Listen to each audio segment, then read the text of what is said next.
Today, we are going to be talking about imagery in sport and how that can benefit athletes and coaches to produce their best performance in competitions and practices. Imagery in sport is defined as a mental simulation that utilizes sensory experiences, such as seeing and feeling often used before competition. You may have experienced imagery. Have you ever vividly pictured yourself performing a task, such as a math equation, before taking a test? There are 4 theories of imagery. The first theory of imagery is the psychoneuromuscular theory, which essentially states that if an individual vividly imagines them performing a task or movement, it innervates the same muscles as if that person were to physically perform that movement. In the symbolic learning theory, people can learn through observation. An athlete can better understand their movement with an image. That image acts as a blueprint to complete that movement because that person already planned it in advance. Bioinformation theory. This was proposed by Dr. Lang, and it goes into the idea that if a person uses mental imagery, they can invoke the same emotions and senses during an event. So, and then also stimulate the response system during that event. Typical theory was created by Dehaene, but it's also known as the image somatic meaning model, and it explains how imagery works.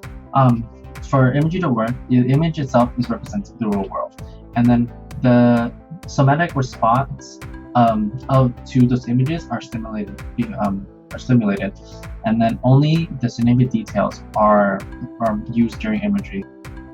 So why is imagery used? Imagery is used to enhance concentration, build confidence, controlling responses, solving problems, enhancing motivation, and also practicing sports skills. When using imagery, it is important to use it effectively. The athlete should imagine themselves in the moment and mimic the desired movement. This can cause one's heart rate and arousal to increase, as well as enhance one's confidence. There are a few techniques to assess one's imagery skills. One is self-report questionnaires, where the athlete is observed to check their imaging skills in vividness and controllability. Having a higher vividness and controllability correlates with a higher ranking of the athlete. Another technique is through interviews, where the athlete's level of confidence can be assessed. Skills that are important to possess is meta-imagery monitoring and meta-imagery control. If an athlete is using imagery and thinks of a negative situation, such as missing a penalty kick in a soccer game, she can rewind the thought and reimagine the scenario so she makes the goal. Having control of one's imaging allows the athlete to improve their reaction to the real-life scenario. Mental chronometry.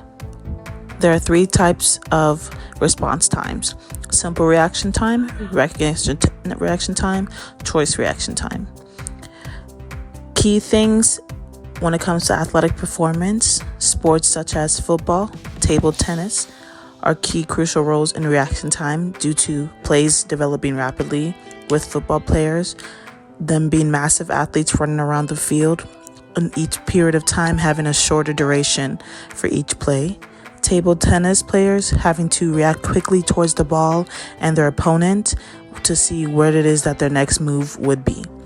Psychological techniques are things such as focusing their attention on good images that meet their end goal, self-motivation, self-talk, breathing, meditation, whether it's 10 minutes or 15 minutes before an actual game, or for example, runners who do marathons, or 10 minutes after meditating when they were done from their event.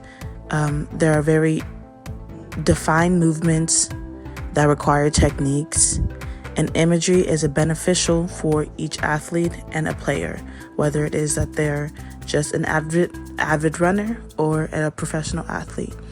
Using these techniques can help them within themselves, better understanding their mental health and their self-esteem, and allowing for them to overcome each obstacle that is given to them in each event.